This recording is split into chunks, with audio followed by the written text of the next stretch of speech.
Hey there, Stacy Johnson here. I was reflecting on a conversation that happened this weekend. As I was getting in the car from a visit with a friend, the friend said, "I don't know how you do all the things you do." And then the door to the van closed, and Travis, my 7-year-old, said, "Mom, why don't you teach time management?" And I thought, why don't I teach time management? When I'm engaged with my health transformation clients in my private group, a lot of times the objection to success is I didn't have time or I don't have time. When I have conversations with potential clients and they decide not to partner, usually they say, I don't have time. So time is a big deal. And I think that for those who don't know me, this context may be useful. I joke that I'm the operations manager for a household of 3 small athletes. And I also work full time. I have my health and fitness business. I volunteer for the American Heart Association. So I get being busy and not having time. Time is a valuable commodity. And I recently heard a speech where the speaker actually suggested that time was our number one asset, higher than health and wealth. So this time issue, it's big.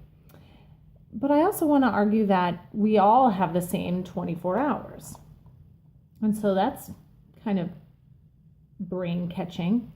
So I want to tell you a little bit about when I started my transformation and then build out some of the tips and tricks that have been really brought me success. So someone told me when I said, I don't think I have time to exercise and change my diet. I just don't have time. I'm too busy at work, kids, blah, blah, blah.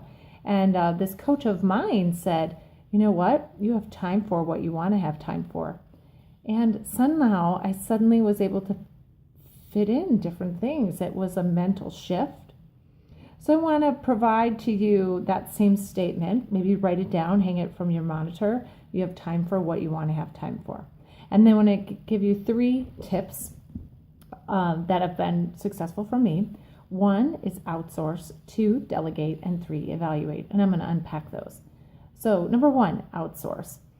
I love to clean, for example, but I love helping people with their transformations more. So I actually have hired a cleaning lady to support the cleaning so that I have more time to invest in transformations of people and working on their health. So is there an opportunity for you to find something like that? Another place that I have outsourced is I have hired a teenager. This teaches him responsibility, gives him an extra source of income, and he comes and he throws the ball with one of the boys at a time. Since I have 3, then I focus, one's usually reading, and I work one-on-one with the other on whatever the need might be while the teenager is working with the other. So you might argue you're outsourcing the parenting, but actually I'm investing in more one-on-one time because this usually happens while my husband is at work. So this gives me the forced one-on-one time. So that outsourcing model works great and gives me increased bandwidth. So now the second one is delegate. So look for opportunities. One example that I think has really helped in my household is laundry. So I put the laundry in and then change it from the washer to the dryer. And I usually actually fold it. But I recruit the boys to help me as much as I can, and all the boys are responsible to get their laundry into the laundry room and also to put their laundry away from the laundry room into their rooms appropriately in their closets, not just in a big ball on the floor. Now, not only does this help me save time, but it also is a life skill that they will bring with them. Their rooms do not look like a bomb went off. So can you find other opportunities? Do you need to be the person to do the task? Can one of your children or your spouse or someone else who spends time at your home take on a task that you are doing? And another place that I delegate, it maybe there's not the best label for that, but is delegation is meals. So I will work with the boys. So we're cooking and planning meals together. That way I optimize my time.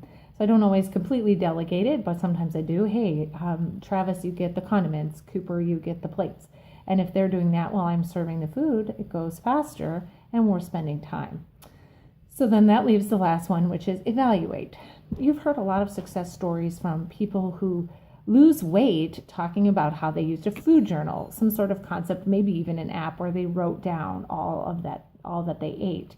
I want to challenge you that if time is your biggest challenge, to do a food journal but with your time. And I'll give you a couple examples of how I found success with this. When I did this time journal initially, I found that I was spending 30 minutes there and back. And so basically like 1 to 1.5 hours a day, dropping my kids off at daycare. Now this dates back to when Daniel was in school and the other two were at a daycare facility or a preschool, whatever you want to call it. And what I did was I identified that by actually traveling 1 mile farther to the same daycare at a different location, I saved time. Now it made no logical sense why traveling farther would make it faster, but the driving pattern that I needed to do actually caused a 50% reduction in my time spent in the car in non-value add time. So I'm sure there's something in your system, some waste in your day that you could identify, or a place to double up. One more example, when I would take Daniel to football practice, it was a 2-hour practice, but it was far enough away where driving back and forth didn't necessarily make sense. So I would drive there, and then the 2 smaller boys and I would walk the dog. So quality time to hear about their day, quality time with the dog, and exercise all in one. Then after we would walk for maybe 20 to 30 minutes, the boys would go play on the playground, and then I would return phone calls and do other tactical kind of catch-up things for my volunteer work or my job. So I was always optimizing my time, and I would face where Daniel was practicing so that I could see a couple of things that he was doing so that when he came back, I could report to him. So kind of a combination. So I encourage you to evaluate, just do it for 1 day. Make a journal of your time and see if you can find the waste in your system. So how do I want to close this? I want to just reflect, outsource, delegate, evaluate. You can find some waste, some waste in time in your system and improve. I guarantee you it. If I can do it, you can do it. And I've done it. And then the call to action that I would ask is for you to reach out and present to me your challenge. I would love to talk to you about that and see if I can't help you make it better. Thanks. Bye now.